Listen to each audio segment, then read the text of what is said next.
S Jaishankar ने Kashmir UN पर खुलकर भारत का नजरिया दुनिया के सामने रखा है। कश्मीर पर पाकिस्तानी सेना ने हमला किया था, फिर जो चीज वास्तव में हमला भी उसे विवाद बना दिया गया। इंडिया के फॉरेन मिनिस्टर डॉक्टर जयशंकर ने कश्मीर को लेकर एक बहुत बड़ी स्टेटमेंट दी है। 1948 में यूएन ने कश्मीर को डिस्प्यूटेड एरिया करार दिया था, लेकिन अब इंडिया के फॉरेन मिनिस्टर डॉक्टर जयशंकर ने यूएन से खुलेआम जो है कश्मीर की डिमांड कर ली है। उन्होंने कहा है कि यूएन को एक बार फिर से अपने फैसले पर नजरसानी करनी चाहिए और कश्मीर के आगे से डिस्प्यूटेड एरिया का वर्ड हटा के कश्मीर को इंडिया का अटूट अंग जो है वो जाहिर कर देना चाहिए। उन्होंने कहा कि कश्मीर इंडिया से बिलोंग करता है, इंडिया का अटूट अंग है, लिहाजा यूएन को कश्मीर जो है वो इंडिया के साथ जोड़ देना चाहिए। इस सारे मामले पर डॉक्टर जयशंकर की स्टेटमेंट पर फिलहाल पाकिस्तान की तरफ से कोई स्टेटमेंट, कोई स्टांस जो है वो सामने नहीं आया, लेकिन पाकिस्तान के अवाम का क्या रद्द-ए-अमल है, आइए जानते हैं। अस्सलाम वालेकुम। वालेकुम अस्सलाम। राना सैफ, कैसे हैं सर आप? मैं ठीक ठाक, आप सुनाएं, आप ठीक हैं? अल्हम्दुलिल्लाह। सर, डॉक्टर जयशंकर जो कि इंडिया के फॉरेन मिनिस्टर हैं, उन्होंने एक बहुत बड़ी स्टेटमेंट दी है। उन्होंने कहा है कि यूएन ने जो कश्मीर को डिस्प्यूटेड एरिया करार दिया था, अब यूएन को चाहिए कि वो इस लफ्ज को कश्मीर के आगे से हटा दे और डिक्लेयर कर दे कि कश्मीर जो है वो इंडिया का अटूट अंग है। क्या कहना चाहेंगे आप डॉक्टर जयशंकर की स्टेटमेंट पर? देखिए, इस वक्त ना डॉक्टर एस जयशंकर जो ना वो नो डाउट के वो मरकज़े निगाह बना हुआ है पूरी दुनिया की। आप ये कह लें यूरोप कमजोर पड़ा हुआ है, यूरोप को धमकियां लगा रहा है अमेरिका, वेस्ट सारे का सारा जो है वो कमजोर है।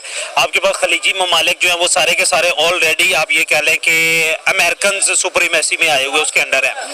अब ये मामला जो है ना शुरू होता है 1948 से। 1947 में सेपरेशन हो गई, इंडो पाकिस्तान जो पाकिस्तान अलहदा हो गया, इंडिया अलहदा हो गया। उस वक्त ना 563 आज़ाद रियासतें थी जिनका इल्हाक उन रियासतों ने अपनी मर्जी से करना था कि कौन सी रियासत जो है वो किस पाकिस्तान के साथ मिलती है या इंडिया के साथ मिलती है।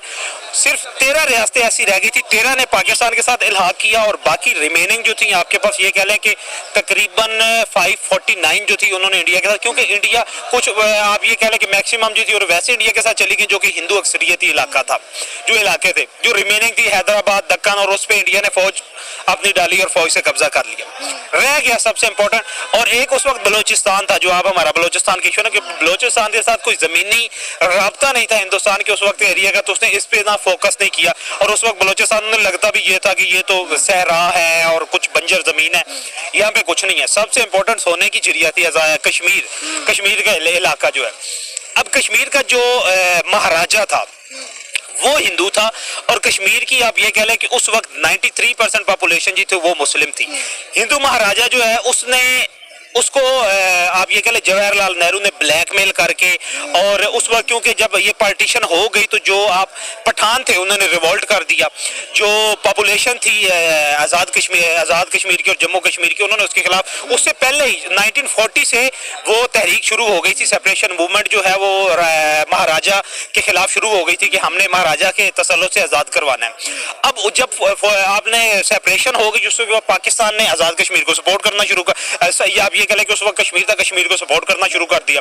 अब उस वक्त सपोर्ट को देख के, और वो आप ये कह लें कि जो मूवमेंट थी, जो उसमें जहादी थे या जो पख्तून थे, जो बलोची थे, जो वहाँ पे मुजाहिदीन लड़ रहे थे, उनको और ज्यादा ताकत मिली क्योंकि ऑलरेडी रियासतें दो अलहदा हो चुकी थी और एक आप ये कह लें कि ब्राइट चांसेस थे कि हम इसको भी आसानी से आज़ाद करवा लेंगे। पाकिस्तान ने उसको पहले तो इंटरनली सपोर्ट करना शुरू किया।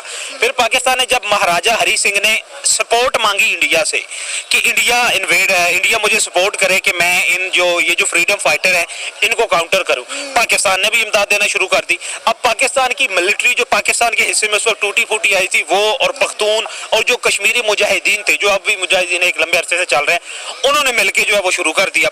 अब उस वक्त क्या हुआ कि इनका जो आप ये कह लें अटैक था, जो फ्रीडम फाइटर को जो पाकिस्तानी सपोर्ट थी, ये बड़े थोड़े से अरसे में, 1 साल के अरसे में इन्होंने अब का जो आपके पास आज़ाद कश्मीर का इलाका है इसको करवा लिया, आज़ाद करवा लिया।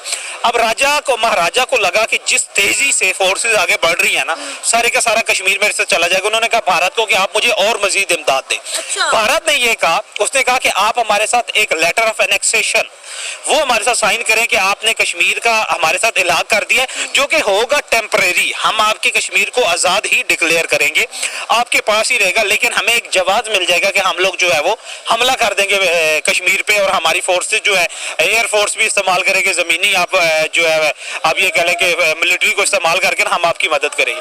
अब राजा ने क्या किया, राजा ने वो लेटर जो है वो एक फेक सा मिलता जुलता, राजा ने बल्कि वो साइन भी नहीं किया, एक फेक सा उन्होंने खाली कागज में साइन करवाए, उसके ऊपर टाइपिंग करके, उस वक्त पुराने आपके पास वो टाइप राइटर होते थे, उनसे ना ऐलान कर दिया भारत ने कि महाराजा ने कश्मीर का हमारे साथ इलाक कर दिया। अब पाकिस्तानी फौज भी आ गई, इंडियन फौज भी आ गई, पाकिस्तान और इंडिया के दरमियान कश्मीर पे पहली जंग हुई 1948 में। अब उस जंग के दौरान भी पाकिस्तान के पास हालांकि मिलिट्री फोर्स बड़ी कम थी, इंडिया के पास बहुत ज्यादा थी, बहुत वास्ट एरिया भी था, बहुत सपोर्ट भी थी, गवर्नमेंट ऑफ कश्मीर की सपोर्ट भी थी उनको, लेकिन ये जो फ्रीडम फाइटर्स और पाकिस्तानी फौज जो थी ये आगे बढ़ना शुरू हो गई। जब भारत ने देखा कि अगर ये जंग चलती रही तो ये कश्मीर जो हमारे हाथ से तो सारे का सारा निकल जाएगा, फिर भारत ने अप्रोच किया यूनाइटेड नेशन को, जो कि 1945 में बनी थी, 4 साल पहले, एक कमजोर सी यूनाइटेड नेशन थी, सेकंड वर्ल्ड वॉर के खत्म होने के बाद बनी थी कि मुल्क में दुनिया में जंग को रोका जाएगा ना। यूनाइटेड नेशन ने क्या किया कि यूनाइटेड नेशन ने पाकिस्तान को भी बुलाया, पाकिस्तान में लियाकत अली खान गया, उन्होंने कहा कि आप इस वक्त क्या करें कि जहां पे जो एरिया जिसके पास है ना उस पे आप लोग वो अपने पास रखें और अपनी फौजी जो है वो वापस बुला लें। फौजें वापस बुलाने के लिए पाकिस्तान ने अपनी अफवाज वापस बुला ली और एलओसी क्या कहा कि आजाद जो अब कश्मीर जो जम्मू कश्मीर है ना, पाकिस्तान की फोर्सेस उसमें दाखिल हो चुकी थी, श्रीनगर के पास थी। उन्होंने यूनाइटेड नेशन ने कहा कि पाकिस्तान भी वापस बुला ले, पाकिस्तान ने वापस बुला ली, लेकिन इंडिया ने नहीं बुलाई, सीज फायर हो गया। एलओसी ये जो अब आपके पास आजाद कश्मीर और जम्मू कश्मीर की जो लाइन है ये इंटरनेशनल बॉर्डर नहीं है, जिस तरह हमारा बलूचिस्तान के साथ बॉर्डर है, ईरान के साथ बॉर्डर है, चीन के साथ बॉर्डर है, हिंदुस्तान के साथ हमारा बॉर्डर, हमारे साथ एलओसी या लाइन ऑफ कंट्रोल है। इसको आप लोग अबूर भी कर सकते हैं, इसको आप लोग पीछे भी, जब दिल चाहता है पाकिस्तान के आगे से 25-30 चौकियां जो है अपने कब्जे में ले लेते, इंडिया का दिल करता है, जिस तरह सियाचिन का एरिया है, कारगिल का एरिया, लद्दाख का एरिया, उसको कवर कर लेते हैं। पाकिस्तान ने यूनाइटेड नेशन के उस डिसीजन को फॉलो किया, पाकिस्तान वापस आ गया, इंडिया ने वापस नहीं निकाली फौज, इंडिया ने उल्टा नई फौज जो है वो वहां पे दाखिल कर दी। यूनाइटेड नेशन ने कहा डिस्प्यूटेड है पाकिस्तान, फिर यूनाइटेड नेशन ने कहा कि हम आप फिक्र ना करें, हम आपका मसला जो हल कर देंगे। क्या हो गया पाकिस्तान में इंटरनली, क्या हो गया कि कायद आजम की डेथ हो गई, उसके बाद रस्साकशी जो इक्तदार की थी वो शुरू हो गई, उस रस्साकशी से पाकिस्तान इंटरनली कमजोर हो गया, भारत जो है उसको मौका मिल गया, भारत ने फिर उसको अपना जो है ना, उसके बाद ही जवाहरलाल नेहरू ने 1950 के बाद ही जब वहां पे कर्फ्यू नाफिज किया तो उसने कहा कि ये तो हमारा टू टांग है, बल्कि जो पाकिस्तान के पास कश्मीर है वो भी हमारा ऐसा है। अब उस वक्त था ये डिस्प्यूटेड टेरिटरी। अब फिर क्या हुआ कि 2019 में नरेंद्र मोदी ने आर्टिकल 370 जो सेपरेट स्टेटस देता था कि Kashmir is a disputed territory और कश्मीर की अपनी एक सेपरेट गवर्नमेंट होगी, कश्मीर इंटरनली तमाम मामलात में दिफा और खारजी अमूर के अलावा तमाम मामलात में कश्मीर आजाद है, वो अपने इलेक्शन करवाएगा, उसकी अपनी असेंबली होगी, लोगों को अपना हक राय दही होगा, वो जैसे चाहेंगे चलाएंगे। 370 खत्म किया, 370A खत्म किया और उसको अनेक्स कर लिया कि कश्मीर जो है वो भारत का हिस्सा बना लिया गया। अब उससे भारत जो है, क्योंकि मोदी का नारा था कि मैंने कश्मीर को अपने हिस्से में लगाना है, अब नरेंद्र मोदी तीसरी दफा आ गया, एक मजबूत मईशत, एक मजबूत हुकूमत और एक मजबूत फेस है नरेंद्र मोदी के पास। नरेंद्र मोदी के पास अमेरिका की सबसे बड़ी ताकत है, अमेरिका उसकी बात मानता है। अब रूस और यूक्रेन का मसला खड़ा हो गया, रूस और यूक्रेन पे जब भारत ने देखा है, डिप्लोमेट तो है ना एस जयशंकर जो है, माइंड तो है ना, मैं कहता हूँ फेवरेट भी है, मेरा फेवरेट भी है, और एक मैं कहता हूँ कि वर्ल्ड आप ये कह लें कि बिगेस्ट एंड वर्ल्ड आप ये कह लें कि मोस्ट पॉपुलर डिप्लोमेटिक माइंड है एस जयशंकर के पास। अब उन्होंने कहा कि जब यूरोप की और अमेरिका के दरमियान खींचातानी जो है वो शुरू हो गई है, यूनाइटेड नेशन तो जाहिर बात है ही आपकी ये कह लें कि अमेरिका के कंट्रोल में ही होता है, खलीजी ममालिक को वैसे वो मैटर नहीं करता, चीन को, उससे चीन अभी पाकिस्तान को बलोचिस्तान के मसले पे चीन वैसे पाकिस्तान से थोड़ा आप ये कह लें कि आप ये उनके तहफुजात जो पाकिस्तान के साथ है कि आपकी सिक्योरिटी की इश्यूज जो है।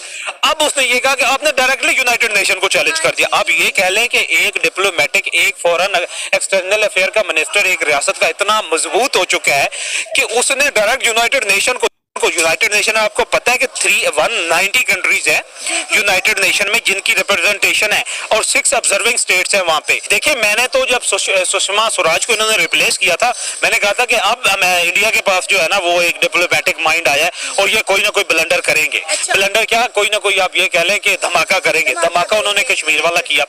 अब धमाके में उन्होंने क्या किया कि उन्होंने पूरी की पूरी दुनिया की आप ये कह लें कि और उसको कंसीडर भी नहीं किया, दुनिया को बोलने में नहीं दिया। 370A के खात्मे के बाद दुनिया को बोलने ही नहीं दिया। हम देखिए हर वक्त कश्मीर कश्मीर कहते रहते हैं, हम एक ही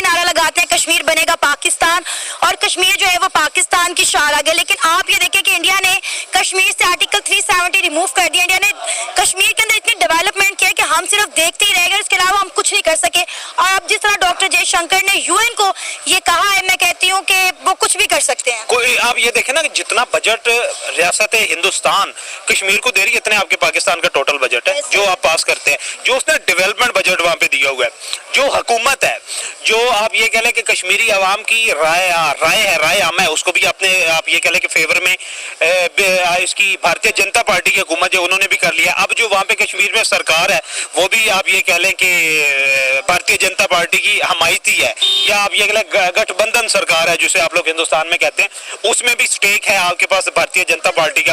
तो अब जब जयशंकर ने देखा कि भाई यूरोप कमजोर है, वेस्ट जो है इस इशू पे बात ही नहीं करना चाहते, उन्होंने यूनाइटेड नेशन को चैलेंज कर दिया।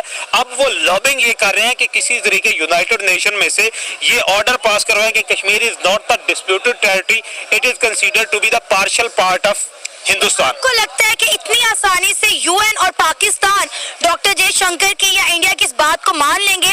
देखिए 1947 से इंडिया और पाकिस्तान के दरमियान एक ही मसला है, वो है मसला कश्मीर, जिसकी वजह से दोनों मुल्कों के दरमियान अमन कायम नहीं हो पा रहा, दोनों मुल्कों में ट्रेड नहीं हो पा रही और दोनों मुल्क जो है वो एक दूसरे के जानी दुश्मन बने हुए हैं। तो आपको लगता है कि इतने साल से चलने वाली लड़ाई जो है वो एकदम से खत्म हो जाएगी, या यूएन या पाकिस्तान जो है डॉक्टर जयशंकर की बात इतनी आसानी से मान लेगा? देखिए जो इंटरनेशनल ऑर्गेनाइजेशंस होती हैं ना, जो डिप्लोमेटिक डिसीजंस होते हैं, उनके बारे में कोई हम हतमी राय नहीं दे सकते। अब ये कह लें कि मूव जब स्टार्ट हो जाती है ना, अब ये जो डिप्लोमेटिक मूव एस जयशंकर ने स्टार्ट किया है ना, एस जयशंकर ने रिसेंटली आपने G20 देखा है ना, सारे वज़राए खारजा आए हुए थे, national security adviser, security heads उनके पास आए हुए थे। अब उन्होंने ये बात एस जयशंकर ने ये अपने बात से नहीं की, उसने आसपास के जितने स्ट्रॉन्ग ममालिक थे उसने अमेरिका को भी एतमाद में लिया है, उसने रशिया को भी एतमाद में लिया, उसने चाइना को भी एतमाद में लेके ये बात की होगी। अब ये क्या करेंगे, यूनाइटेड नेशन पे प्रेशर बिल्डअप करेंगे, ठीक हो गया। वीटो पावर में अब ये कह लें कि चीन के पास एक वीटो पावर है, अगर वो चीन, रशिया उसके पास है, जर्मनी उसके साथ है, इसराइल उसके साथ है, अमेरिका उसके साथ है, बाकी आपके पास रह गया सिर्फ और सिर्फ चाइना। अगर इस बात पे कायल कर लेता है इंडिया चाइना को, और चाइना वीटो नहीं करता इस रेजोल्यूशन को, इंडिया रेजोल्यूशन लेके आता है कि Kashmir is not the disputed territory, और चाइना फेवर कर देता है कि भाई नहीं है, मैं वीटो नहीं करता, जब ये रेजोल्यूशन वीटो नहीं होगी, ये खत्म नहीं होगी, उसके बाद उसके पास इतनी डिप्लोमेटिक अब ये कह लें कि कैपेसिटी है इंडिया के पास कि वो इंगेज कर लेगा यूनाइटेड नेशन को और इंटरनेशनल स्टेट्स को, इंटरनेशनल डिप्लोमेट्स को, कि वो इस बात पे मजबूर हो जाए और वो सपोर्ट करें इंडिया के मौकफ को एज कम्पेयर टू पाकिस्तान। और कुछ भी हो सकता है, हालात सख्त है। जय हिंद दोस्तों, एक बार फिर से स्वागत है आपका दृष्टि हिंदुस्तान में। दोस्तों, नई दिल्ली में अंतर्राष्ट्रीय राजनीति और आर्थिक मुद्दों के सम्मेलन रायसीना डायलॉग के दूसरे दिन पाकिस्तान प्रशासित कश्मीर यानी PUK का जिक्र करते हुए एस जयशंकर ने कहा कि कैसे कुछ बड़े देशों ने पाकिस्तान की ओर से किए गए आक्रमण को विवाद में बदल दिया। उन्होंने कहा, हम सभी संप्रभुता और क्षेत्रीय अखंडता की बात करते हैं, यह एक महत्वपूर्ण सिद्धांत और वैश्विक नियमों का आधार है, लेकिन दूसरे विश्व युद्ध के बाद किसी देश की सबसे लंबी मौजूदगी और अवैध कब्जा भारत में रहा है। हमने कश्मीर में ये देखा है, और जब हम UN में गए तो जो हमला था उसे विवाद बना दिया गया, हमलावर और पीड़ित को बराबर रखा गया। दोषी पक्ष कौन थे? UK, Canada, Belgium, Australia, US। उन्होंने कहा, अब मैं आपको और भी बहुत कुछ बता सकता हूँ। आज हम राजनीतिक हस्तक्षेप की बात कर रहे हैं। जब पश्चिम दूसरे देशों में जाता है तो जाहिर तौर पर यह लोकतांत्रिक स्वतंत्रता की दृढ़ता के लिए होता है। जब दूसरे देश पश्चिम में आते हैं तो ऐसा लगता है कि उनका इरादा बहुत ही बुरा है।